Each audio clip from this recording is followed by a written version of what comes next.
Well, hello there everybody, welcome to my channel. I'm Mr. Gary, and in this week's lesson we're going to look at pronunciation of the most difficult words. Which words are those that are regularly coming up as a source of debate about how do you pronounce these words? Well, I thought I'd take it upon myself to do a little bit of research.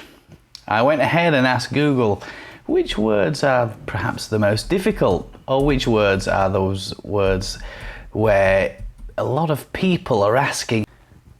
So let's have a little look at how we pronounce these words. I've chosen the top 10 on Google rankings, and some of these words are actually quite interesting. I've done a little bit of digging around and a bit of extra research, and I learned a couple of things today with this little activity. So let's go ahead and have a look at word number one.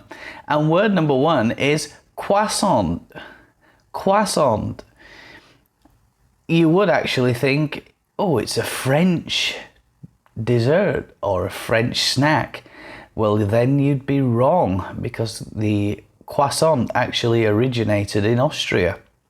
So that's a really interesting word. The second one is pronounce. How do you pronounce pronounce? Pronunciation is a little in that there, and pronounce. So how do you pronounce something versus pronunciation? So remember, you can break these more longer words down using syllables.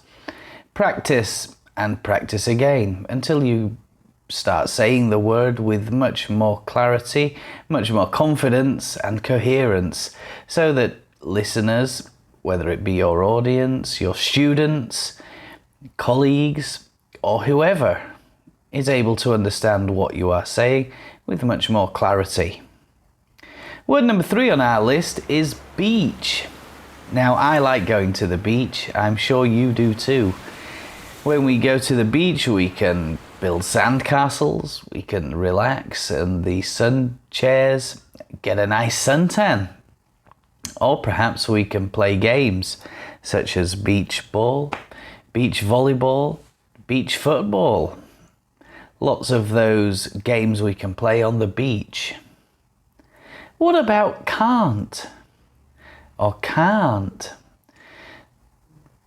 I can't do something means I'm unable to do something. You can't listen to this song for very long. You can't do that. You can't do this. Those are examples of how you can use the word can't.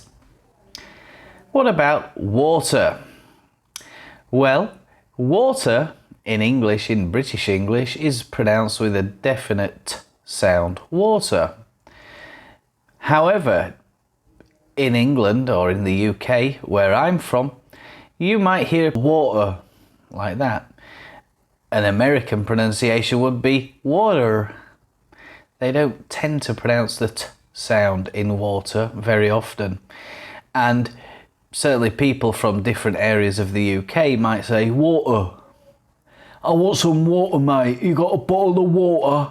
Like that. So this is another word that can be pronounced differently amongst regions. Thought or though. Though, T-H-O-U-G-H, and thought. Slightly different pronunciations there, even though the spellings are very, very similar. I'll make another video about homonyms, homophones and homographs in the coming weeks. You're welcome to come back to my channel and watch that once it's done. And I'll let you know, obviously, just press the subscribe button and hit the notification bell to see further videos from my channel. What about Peugeot, the car brand? Another French car manufacturer, Peugeot. They might say Peugeot, like that. And certainly the French language has this wonderful je ne sais quoi. I love listening to it. It's a wonderful language, and it's got a lot of quirks in there, more than English, I think. Peugeot. Through. When we go through tough times, we might go through the tunnel, We might go through the grinder or through the mill. And it means to go between something or to go from one place to another, passing in between in something such as a tunnel. We might go through a tough time. Or how about this one? This is another one that comes up regularly, certainly when I'm speaking where I live in Indonesia at the moment. Wifi, mister, Wifi. And I don't know what Wifi is, but we would say Wi-Fi. Wi-Fi. We would say Wi-Fi. Do you have Wi-Fi? Is there Wi-Fi available at this hotel?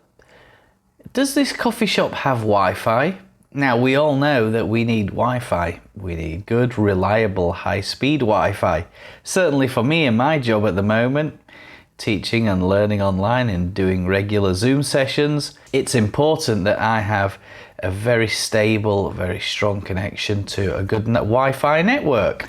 And the final word on our list today is Dogecoin. In the US, most people involved in cryptocurrencies use or pronounce the word as Doge. Doge, using the G and the E to pronounce the J sound. Dogecoin. Where I live locally, I hear it Dogecoin, or something along those lines. Dogecoin is a very popular term at the moment, certainly one that's going around on the internet and social media through everybody's heightened interest about cryptocurrency and its benefits and advantages. So Dogecoin is just one cryptocurrency out of many that you can buy. And Dogecoin has a really low price, but is it profitable to buy Dogecoin? Is it in your best interests? Well, I'm not here to give you financial advice or talk about Dogecoin very much, but I know that Dogecoin is a very popular cryptocurrency and is being traded to the tune of millions, tens of millions, maybe even hundreds of millions of dollars per day. So if you want, I suggest you get some further financial advice about Dogecoin. Right, that concludes this video. 10 pronunciations in 10 minutes with me. I'm Mr. Gary. You might also want to watch another video on my channel, and if you do, I'd be very grateful. I've left a recommendation up here. Click onto that right now, and I hope it helps you in your journey to learning English much more fluently and improving your confidence. But for now, that's all from me. Thanks very much for watching. Take care of yourselves, and I'll see you in the next one.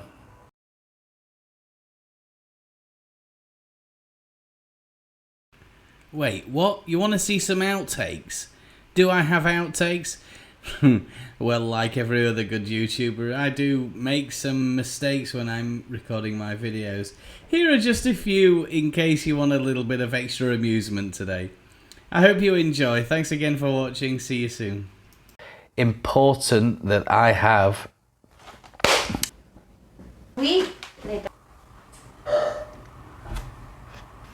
And thank you very much for watching. Remember, if you want to subscribe, you can press the little subscribe button down there. You can always give me a thumbs up. Perhaps you want me to help you study some other awkward words, and if you do, please leave those in the comments box below.